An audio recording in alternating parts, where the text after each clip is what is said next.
Welcome to Deadtime Diner, where the special is the supernatural. Order up.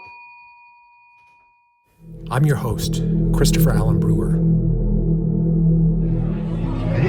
Hi, I'm Christopher James from Future Ghost. Welcoming you to New Orleans. In July of 2021, we visited New Orleans to explore the haunted city we'd heard so much about.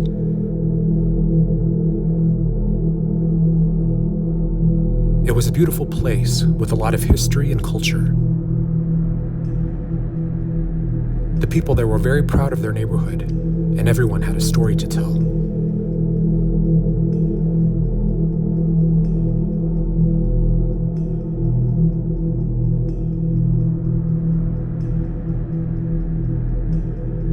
We took carriage rides at night and listened to stories about the supernatural, fascinating legends concerning vampires and ghosts. We were staying in the heart of the French Quarter at the Bourbon Orleans Hotel, one of the top 10 haunted hotels in the U.S., just across the street from the St. Louis Cathedral.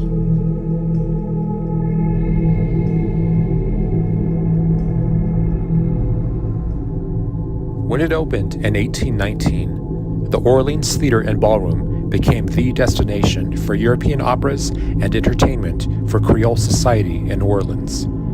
There were masquerade and carnival balls, as well as the legendary quadroon balls, where Creole women of color were selected to be the mistresses of wealthy white businessmen of the area. Wishes were granted, or dreams were dashed here. If selected, a quadroon woman could live in luxury in a small home or apartment where she would be kept by her suitor. She would thus be granted a social distinction higher than that of slaves or other people of color, and might even claim some inheritance in the event her suitor died.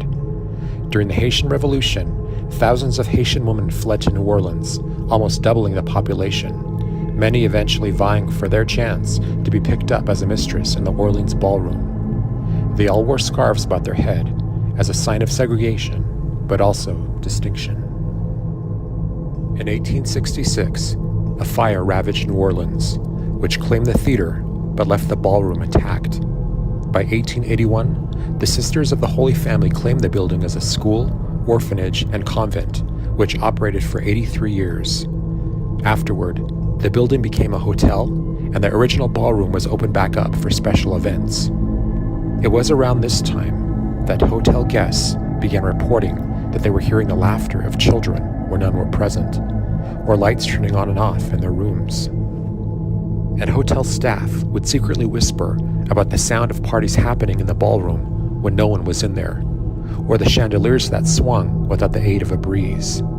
And many would see, from time to time, odd Creole women roaming the hallways, their hair wrapped in colorful scarves, hurrying to the ballroom and disappearing through the closed doors.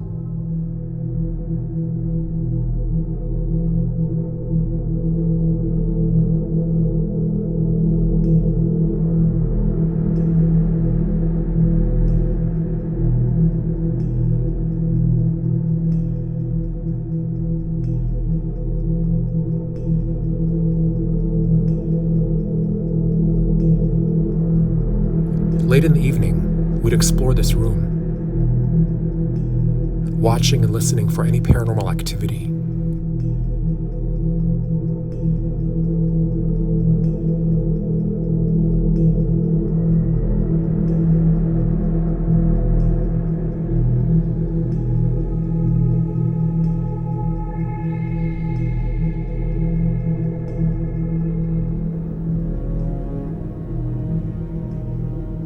The St. Louis Cathedral dates back to 1850, though 3 other churches have stood on the site since the city was founded in 1718. It is located in Jackson Square, facing the Mississippi River, and it is the oldest cathedral in continuous use in the United States. The cathedral is said to be haunted by Friar Antonio de Sedela, a priest buried within the church who is still seen walking the alleyway next to the cathedral, though there are several other prominent entities who have been seen here, to say nothing of Jackson Square, which saw many public executions over the years. Where there is blood in the soil, spirits will roam.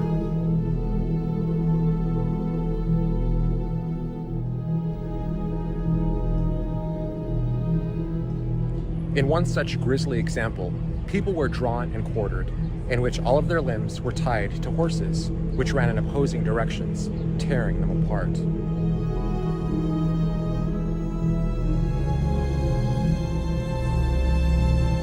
There were hauntings on every block, and we loved being within a short walking distance of areas where so many ghosts and vampires took residence.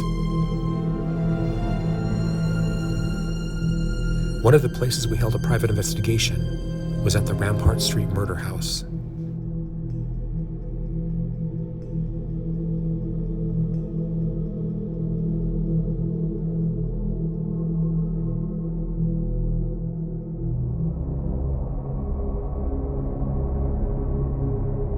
Addie Hall was an artist and dancer, attracted to the bohemian lifestyle that New Orleans had to offer.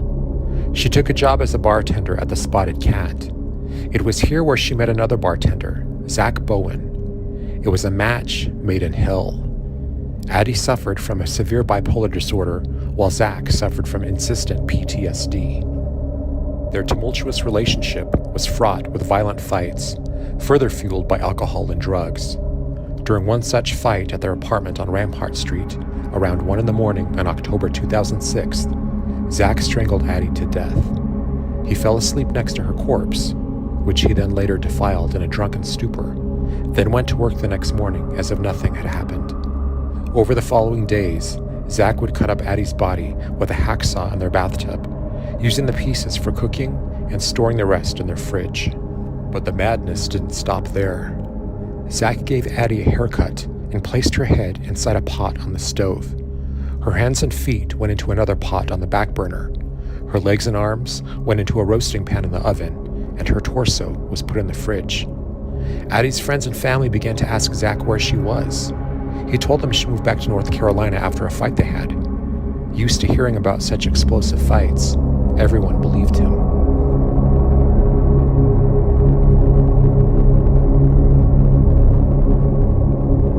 On Tuesday, October 17th, 2 weeks after Addie's murder, Zach Bowen jumped to his death from the 7th floor of this building, the Omni Royale Orleans Hotel.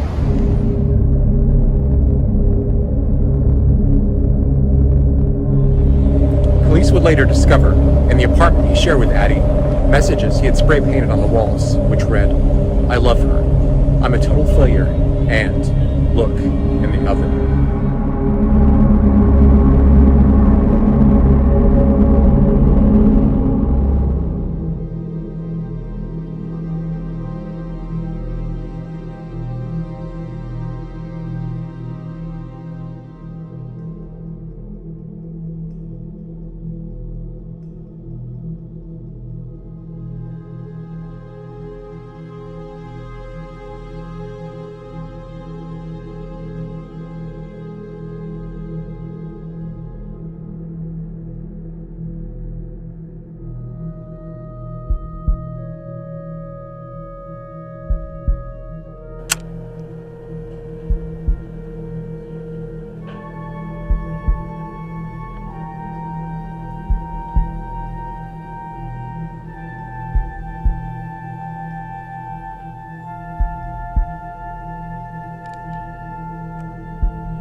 Please attend.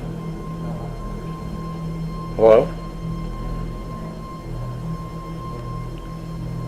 If there's a spirit present, would you speak with me, please? That tickles. Oh my God. You can talk to us. When I came Wanna in... be my friend? Oh my God. We'll play with you. Do you like music? Do you want to hold my hand? In 2010, Microsoft's Xbox Kinect motion sensor camera was released. The camera can recognize users with a skeletal tracking system, allowing them to play games with their bodies. As the Kinect camera recognizes a player, they appear as a stick figure. But after the camera's release, users around the world began to report other unknown skeletal figures in their homes, picked up by the Kinect camera's sensitive motion tracking system. These were believed to be spirits. And as such, paranormal investigators began modifying the camera to make it portable, allowing them to track the unseen in locations where paranormal activity has been reported. The cameras are now a favorite and are featured in several paranormal programs such as Ghost Adventures.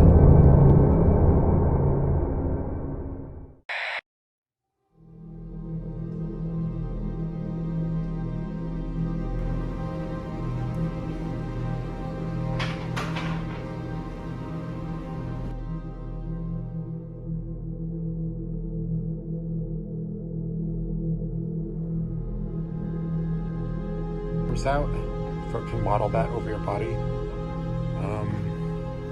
It's not working. Here we go. There we go.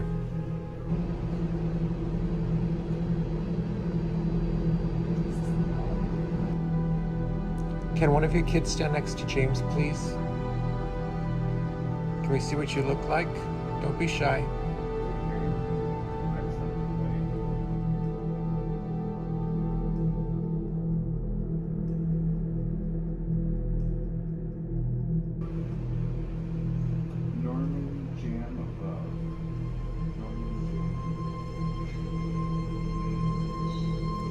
Whoa.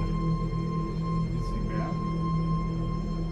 Something is going on, James. Something is? Is he bad? He's dancing. Something's dancing. He was dancing with you too. Let's dance, yeah. Don't. Okay. Right. Oh my gosh. Do a dance and he'll mimic it. Him or she. Put your legs out like the hokey pokey.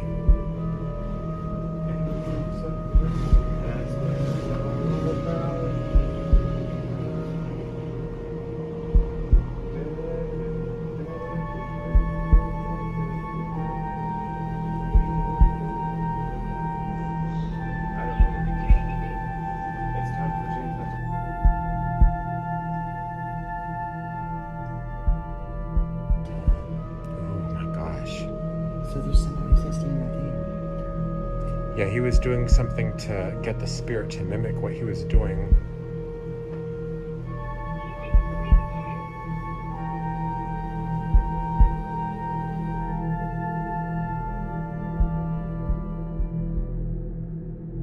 Have you ever explored New Orleans?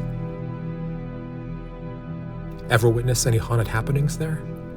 Tell us in the comments, and don't forget to like and subscribe.